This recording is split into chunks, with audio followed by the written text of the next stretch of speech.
Hello everybody, welcome back to the channel. Welcome to what will probably be a weekend video. Now, during the week I had, for the very first start, Black Widow Deadly Origin to review. Now, the champion didn't really live up to my expectations, and I think, again, maybe I'm being a little bit biased because I'm looking more forward to Red Guardian. There's a lot of stuff within the mechanics of that champion that I actually like more and speaks more to my playing style. However, though, there is a synergy that I wanted to have a look at, and that was pairing it up with Hawkeye and really seeing if the damage potential from his bleeds can be really amplified, ramped up and made super slick to the point where, you know, it's just melting bleed damage on the enemy. Now, initially I played about with several different configurations. This is one of the first ones that I looked into, and it's because it's got Birds of Prey first and foremost, 5% critical, and damaging debuffs are 40% stronger. Good synergy, good accompaniment there.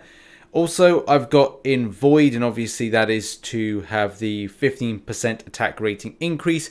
And one of the most crucial ones was having Taskmaster in Special. 3 gains 100% chance to trigger Hemorrhage without counting towards Hawkeye's Hemorrhage activation limit. But I did find that when I played about with this, I didn't like the idea of going to an SP3 all the time, especially because the main parts of the champion's worth, Hawkeye's worth, being all about doing SP1s and obviously to a lesser degree SP2s. But definitely with that SP1, doing the power control, refreshing the bleed damage was something that actually I think is better for a playing style rather than going an exhibition style and just going, right, well, I'm just going to showcase a video of just spamming SP3s all the time. I just don't think it really worked for ramping up the damage over that space of time, and as well power controlling.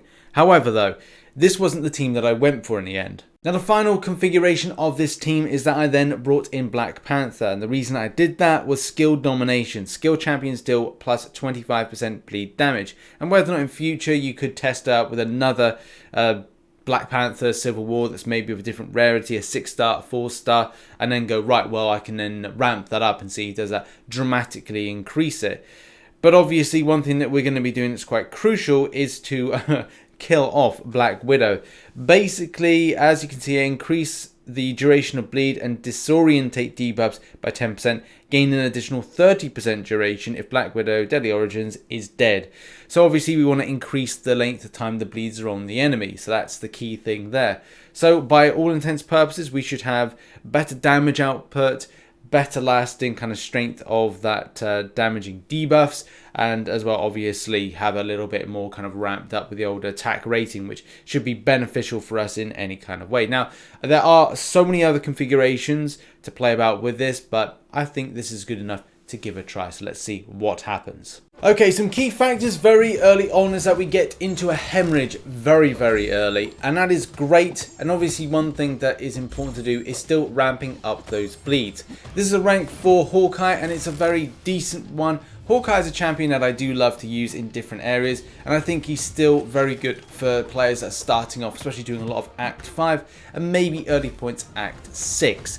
But the fact is, I don't think it's a champion that a lot of people will see using extensively in the future because it's not really up with the current meta. With a lot of new champions coming in, abilities do mean for better utility. If a champion's got the slow debuff, if the champion has got a different type of debuff that's going to be acceptable to take on a more difficult content, especially with Act 7 and the Act 7 beta in play currently, which is alright. There are some scuffy fights here or there, but apart from that, it is what it is. But you can see the bleed damage ramping up, especially I suspect it's from that Black Panther synergy, but as well we've got the length of time with the bleed is there exponentially, so that's good. We're seeing an increase.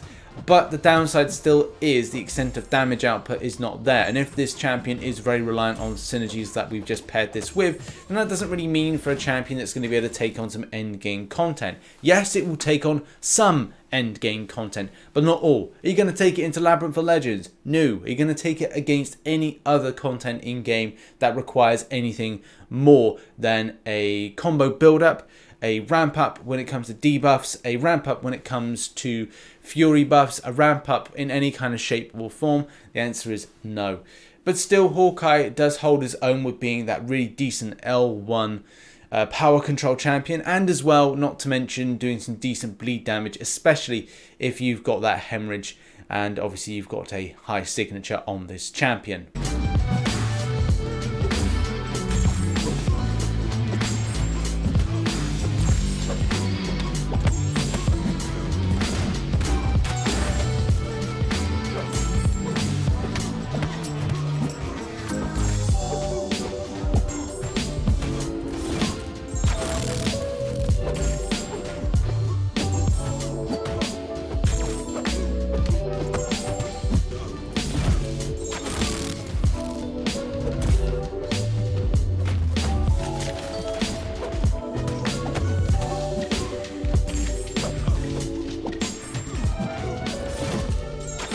And as we draw to the end of the fight, we pick up the win. But let's have a look, and that's the most crucial thing. We didn't lose much health, but at the same time, successful hits were 259. Now that's not too bad, but at the same time, it's not amazing. It's not groundbreaking, is it? It's not game breaking even. Hawkeye, unfortunately, is one of those champions that is incredibly underrated, but usage of this champion is going to be very specific. If you've got a certain path and a certain quest, it's got something like bleed vulnerability coupled with something like a power gain node, or something like a spite, or something where it ramps up power very, very quickly based on, you triggering off a buff. There's so many nodes out there nowadays that, the champion like this, it's difficult to put him against it because of the fact he doesn't have a varied utility or a varied kit even, saying that, does he have the slow debuff? No. Does he have this debuff? No. So therefore, is he going to be utilised? The answer is no. But either way, it is fun to break out my Hawkeye now and again, and as well play about with some synergies, and I had a lot of fun doing this. So if you're looking for an option to pair up with Black Widow Deadly Origin, this could be one for you to have a little bit of fun with. Now, thank you very much for watching this video. If you did enjoy it, please consider hitting the like button, as well checking out some of my other content. I should have posted something fresh to the Rich's Realm channel, which is the channel that I cover all things Marvel Realm of Champions, which would be something like the 10 things we hope to see from the game. And thank you to those that very kindly participated in helping me out with creating that video. Go check it out, links in the description down below, and see you in the next one.